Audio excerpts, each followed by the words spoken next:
Oui, tout à fait. Alors, ça fait maintenant plusieurs années qu'on se positionne sur ce sujet. L'offre, elle se base sur deux typologies de signaux différents. La première, c'est la visite en point de vente. La seconde, c'est la vente en point de vente. Dans un premier cas, on va pouvoir capter des informations comme le GPS ou le Wi-Fi qu'on peut récupérer sur les téléphones, des personnes qui ont accepté de partager ce type d'informations avec nos plateformes, afin de pouvoir donner la possibilité à un distributeur de pouvoir mesurer sur l'investissement publicitaire qui a été fait l'impact en termes de visite dans le point de vente.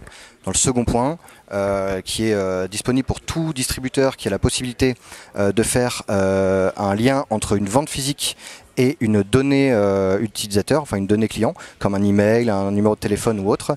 De la même manière, il nous est possible derrière de trouver ces personnes au sein de nos populations, de voir si ces personnes ont été exposées aux campagnes, et ainsi de créer une analyse de retour sur investissement sur les ventes offline basées sur une diffusion digitale.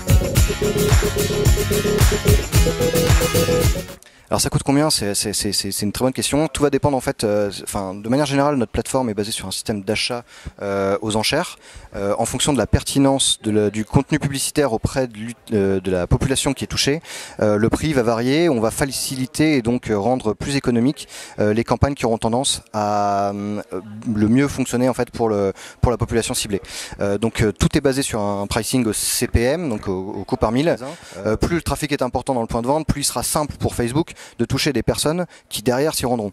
C'est un point très important de bien différencier l'attribution post-impression ou post-clic qu'on propose en natif dans les outils avec la véritable incrémentalité et donc la capacité de mesurer entre une population qui est exposée aux médias et une autre similaire qui ne l'est pas, l'écart de vente généré entre les deux populations. Et ça, c'est des analyses ad hoc qu'on peut effectuer. On l'a pas encore fait avec Intersport par exemple, mais c'est des sujets sur lesquels on travaille avec eux.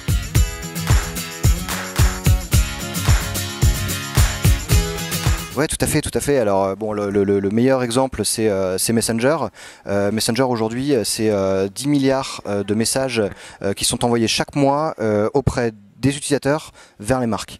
C'est un outil énorme, c'est un fait, enfin, c'est un mode de consommation que nos utilisateurs ont. Ils veulent discuter avec les marques, ils veulent en savoir plus sur leurs produits. Donc pour gérer ce type de flux, il faut savoir s'équiper. On a mis en place la possibilité de créer des chatbots au sein du Messenger des retailers et des distributeurs afin de pouvoir gérer toute cet amas de demandes qui peut provenir des consommateurs finaux. Donc c'est vraiment important de placer ces stratégies de conversationnel à la fois en amont de la vente, pendant la vente. On a des exemples de marques qui développent ce type de messagerie avec leurs clients et pour pouvoir commander par exemple un café directement dans la file d'attente. C'est des choses qu'on peut voir aujourd'hui sur le marché. Et enfin après la vente, on a des exemples comme je sais pas, la SNCF ou Air France sur lesquels on peut retrouver son ticket de billet, son billet ou son ticket d'avion directement dans sa messagerie. Donc oui, c'est un point très important et elle est présente à la fois sur Messenger mais également sur Instagram Direct et également sur WhatsApp aujourd'hui.